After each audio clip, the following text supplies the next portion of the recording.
सभी को नमस्कार। आज हम चर्चा करेंगे जाति व्यवस्था की उत्पत्ति से संबंधित विभिन्न सिद्धांतों के बारे में जो समाजशास्त्रियों के द्वारा प्रतिपादित किए। किस प्रकार से जाति व्यवस्था समाज में अस्तित्व में आई, इन सब के बारे में हम चर्चा करेंगे। जाति जैसी जटिल एवं विचित्र व्यवस्था की उत्पत्ति कब और कैसे हुई, इस बात को लेकर विद्वानों में मतभेद पाया जाता है। जाति सदैव परिवर्तनशील संस्था रही है, अतः इसकी उत्पत्ति के संबंध में निश्चितता पूर्वक कुछ भी नहीं कहा जा सकता। कितने ही भारतीय एवं विदेशी विद्वानों ने जाति प्रथा के उद्भव के प्रश्न को सुलझाने के लिए अपने अपने सिद्धांतों को जन्म दिया। जाति व्यवस्था की ऐतिहासिकता को समझने के लिए इसकी उत्पत्ति संबंधी कुछ जो प्रमुख सिद्धांत हैं, उनके बारे में हम आज चर्चा करेंगे। इनमें सबसे पहला सिद्धांत है परंपरागत सिद्धांत।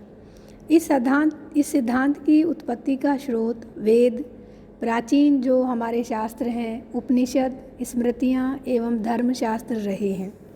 ऋग्वेद के अनुसार ब्राह्मणों का जन्म ब्रह्मा के मुख से, क्षत्रियों का भुजाओं से, वैश्यों का उदर से, निम्न भाग से शूद्रों का जन्म हुआ। महाभारत के शांति पर्व में एक कथा के अनुसार कृष्ण ने 100 ब्राह्मण, 100 क्षत्रिय, 100 वैश्य और 100 शूद्रों को जन्म दिया। इसी से सारी सृष्टि की रचना हुई। गीता में भी कृष्ण ने कहा है, मैंने चारों वर्णों की रचना व्यक्तियों के गुण एवं कर्म के आधार पर की है। मनुस्मृति में भी ऋग्वेद के पुरुष सूक्त के अनुसार ही वर्णों की उत्पत्ति मानी गई है, किंतु जातियों की उत्पत्ति के लिए मनु प्रतिलोम विवाह और वर्ण संकरता को उत्तरदायी मानता है। महाभारत एवं गीता में भी वर्ण संकरता को जाति की उत्पत्ति के लिए उत्तरदायी ठहराया गया है। ये हमारा जो जाति की उत्पत्ति का परंपरागत सिद्धांत है, विभिन्न धर्म ग्रंथों में जो जाति के उत्पत्ति से संबंधित वर्णन हमें उपलब्ध है, उसके आधार पर प्रतिपादित किया गया है।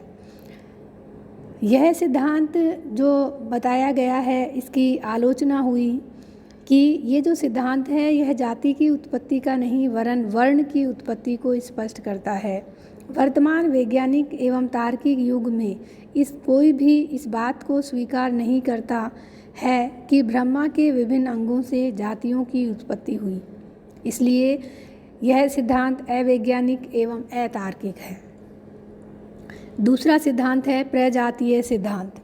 अनेक विद्वानों की मान्यता है कि जाति प्रथा का उद्गम प्रजातीय भिन्नता एवं प्रजातीय मिश्रण के कारण हुआ। इनमें गुरिये, रिजले, मजूमदार, N.K. दत्ता आदि प्रमुख हैं।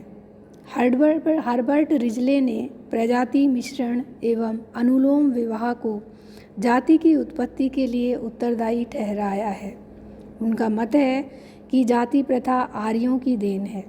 आर्य लोग फारस से जब भारत में आए तो अपने साथ वहाँ की समाज व्यवस्था भी लाए थे।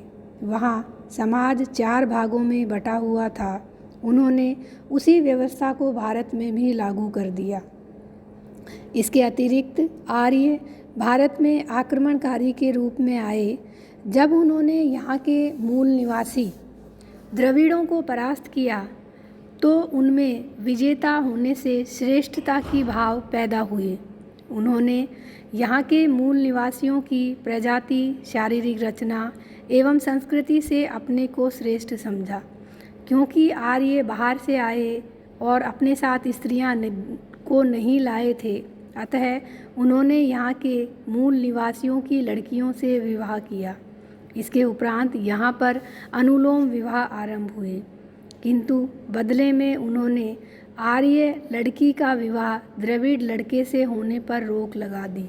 इससे प्रतिलोम विवाह निषिद्ध हो गए।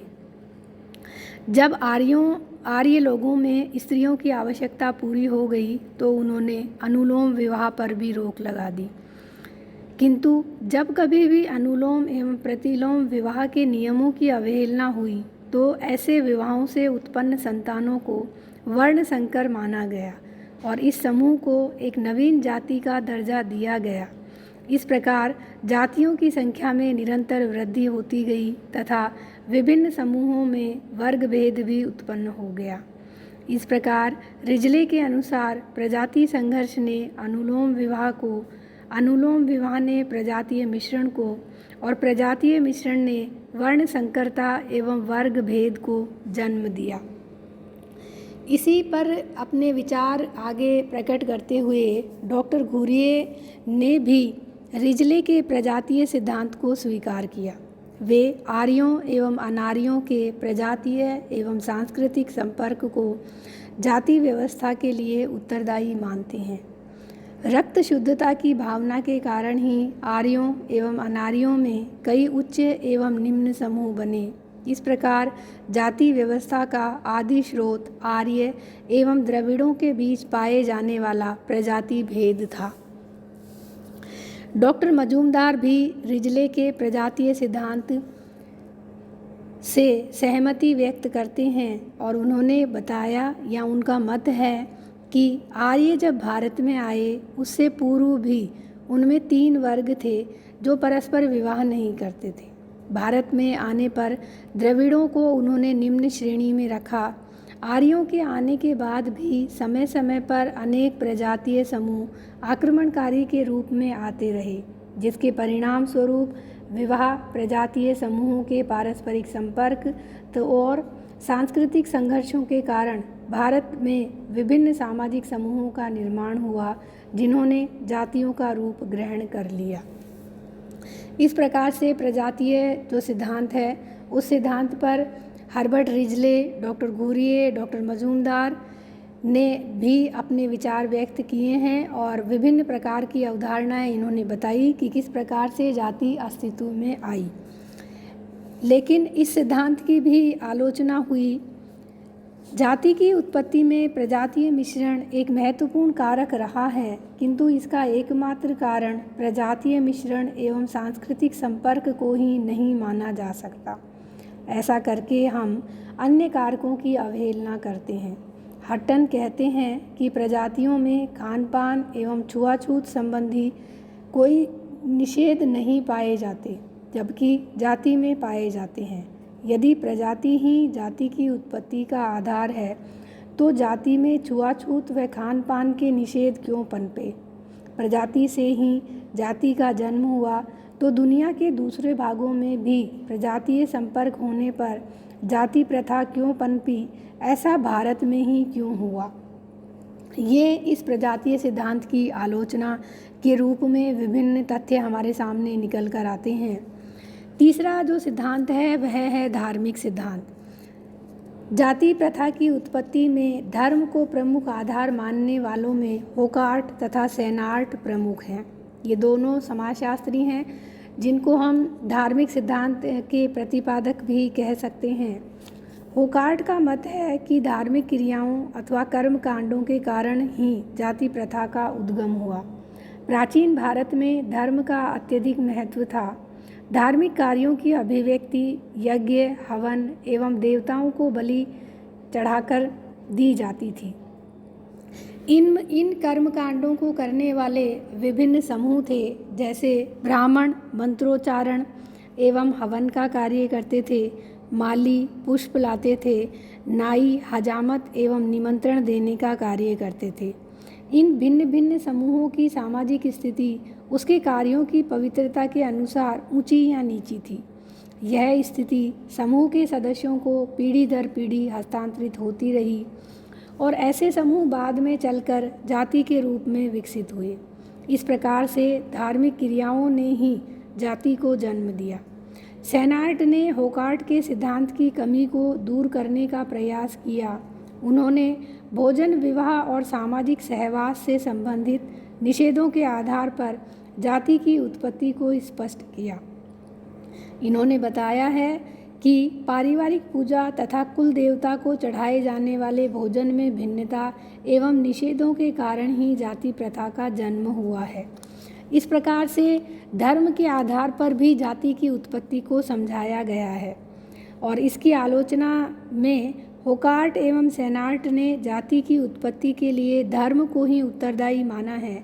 यह सिद्धांत एकांकी है।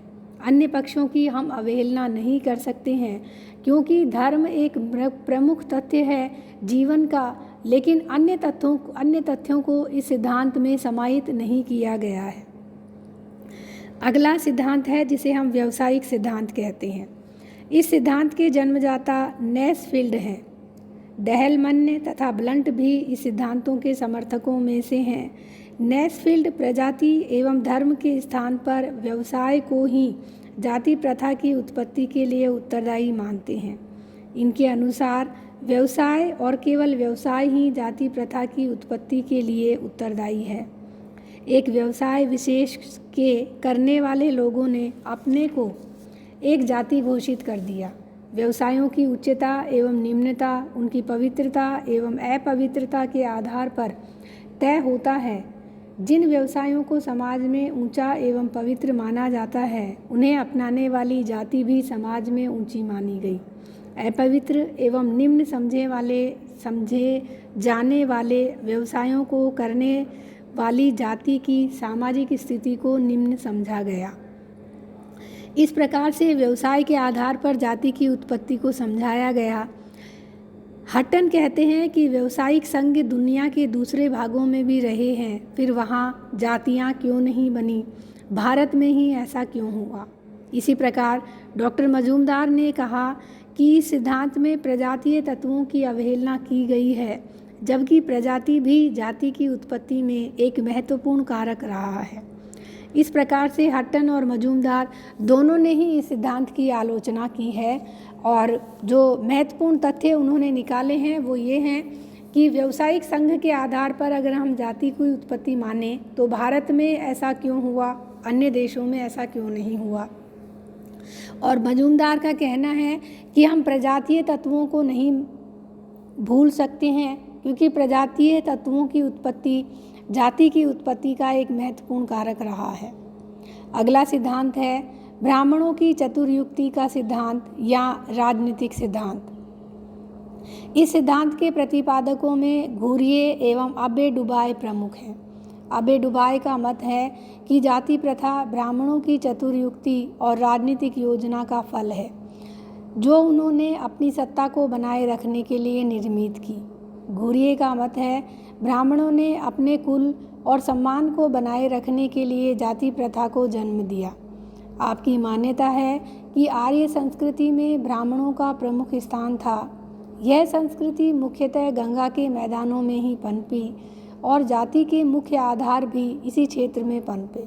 यदि हम ब्राह्मणों को दिए गए अधिकारों को देखें तो यह सिद्धांत कुछ सीमा तक सही प्रतीत होता है। इस प्रकार से ब्राह्मणों की चतुर्युक्ति का सिद्धांत, या जिसे हम राजनीतिक सिद्धांत कहते हैं, वह प्रतिपादित किया गया और इसकी भी आलोचना की गई है। जाति प्रथा की उत्पत्ति को केवल ब्राह्मणों की चतुर्युक्ति के आधार पर स्वीकार नहीं किया जा सकता। जाति प्रथा भारत में प्राचीन काल से चली आ रही है और ब्राह्मण की इस चतुर योजना को किसी ने भी न समझा हो ऐसी बात नहीं है। वास्तव में इसकी उत्पत्ति के लिए अन्य कारण भी उत्तरदायी रहे हैं। अगला सिद्धांत है आदिम संस्कृति या माना का सिद्धांत। इस सिद्धांत का प्रतिपादन हट्टन ने 1861 की जनगणना रिपोर्ट में प्रजातीय सिद्धांत की आलोचना के दौरान किया। विभिन्न जातियों के बीच पाए जाने वाले विवाह एवं खान पान संबंधी निषेधों को समझाने के लिए हट्टन ने माना का सहारा लिया। माना एक रहस्यमयी, अलौकिक एवं अवैयक्तिक शक्ति है जो प्रत्येक व्यक्ति एवं वस्तु में भिन्न भिन्न मात्रा में पाई जाती है। यह स्पर्श से एक व्यक्ति से दूसरे व्यक्ति में आ जा सकती है। इसका अच्छा एवं बुरा दोनों प्रकार का प्रभाव हो सकता है। इसलिए माना में विश्वास करने वाले लोग अपरिचित व्यक्तियों के स्पर्श से डरते हैं। अन्य शक्तियों एवं समूहों के माना से बचने के लिए ही अंतर्विवाह, खान पान एवं सामाजिक सहवास संबंधी निषेध लागू किए गए। आर्य जब भारत में आए तो उनके सामाजिक एवं राजनीतिक प्रभाव ने भारत में ऊंच नीच के भेदभाव को अपनाया। आर्यों के पहले से ही सामाजिक वर्गों की निश्चित श्रेणियां थी। भारत के मूल निवासियों ने भी माना की शक्ति के आधार पर अनेक निषेध पाए जाते थे एवं समूह विभाजन भी था, किंतु यहाँ के मूल निवासियों में ऊंच नीच का भेदभाव नहीं था। यह आर्यों के प्रभाव के कारण ही पैदा हुआ। हट्टन ने जाति प्रथा की उत्पत्ति के लिए अनेक कारकों जैसे भौगोलिक पृथक्करण, खान पान संबंधी निषेध, माना में विश्वास, विभिन्न प्रजातियों एवं संस्कृतियों का संघर्ष, वर्णों का विकास तथा प्रशासकों की आर्थिक एवं प्रशासकीय नीतियों आदि के प्रभाव को भी स्वीकार किया है। इस प्रकार से माना के आधार पर भी जाति की उत्पत्ति को समझाया गया। माना एक रहस्यमयी, अलौकिक एवं अवैयक्तिक शक्ति थी, जिसके आधार पर समाज में ऊंच नीच की भावना पैदा हुई या हम अन्य व्यक्तियों से के संपर्क में नहीं आना चाहते थे। इस प्रकार से माना का सिद्धांत प्रतिपादित हुआ और इसकी जो आलोचना की गई है उसमें मजूमदार एवं मदान कहते हैं कि माना की धारणा विश्व की सभी जनजातियों में पाई जाती है, फिर भारत में ही उसके आधार पर जाति की उत्पत्ति क्यों हुई। जब हट्टन स्वयं यह मानते हैं कि जाति की उत्पत्ति में अनेक कारकों का योग रहा है, तो फिर माना या आदिम संस्कृति के आधार पर ही इस संस्था के उद्गम को स्पष्ट नहीं किया जा सकता। अगला सिद्धांत है बहुकारक सिद्धांत। जाति प्रथा की उत्पत्ति को प्रकट करने के लिए अनेक सिद्धांतों का प्रतिपादन किया गया और अनेक अन्य कारकों की अवहेलना की गई। जाति प्रथा एक जटिल संस्था है। इसके उद्गम एवं विकास के लिए अनेक तत्व उत्तरदायी रहे हैं। जाति प्रथा एक लंबे विकास का परिणाम है, जिस पर धर्म, प्रजाति, भौगोलिक तथा राजनीतिक कारक, सांस्कृतिक संपर्क, रक्त की शुद्धता की भावना, व्यवसाय एवं कर्मकांड आदि सभी का प्रभाव रहा है। हट्टन ने इसी बात को स्पष्ट करते हुए लिखा है, यह बात जोर देकर कही जाती है कि जाति प्रथा कई भौगोलिक, सामाजिक, राजनैतिक, धार्मिक और आर्थिक कारकों की अंतःक्रिया का स्वाभाविक परिणाम है, जो अन्यत्र कहीं भी इस प्रकार सम्मिलित रूप में नहीं पाई जाती। अतः स्पष्ट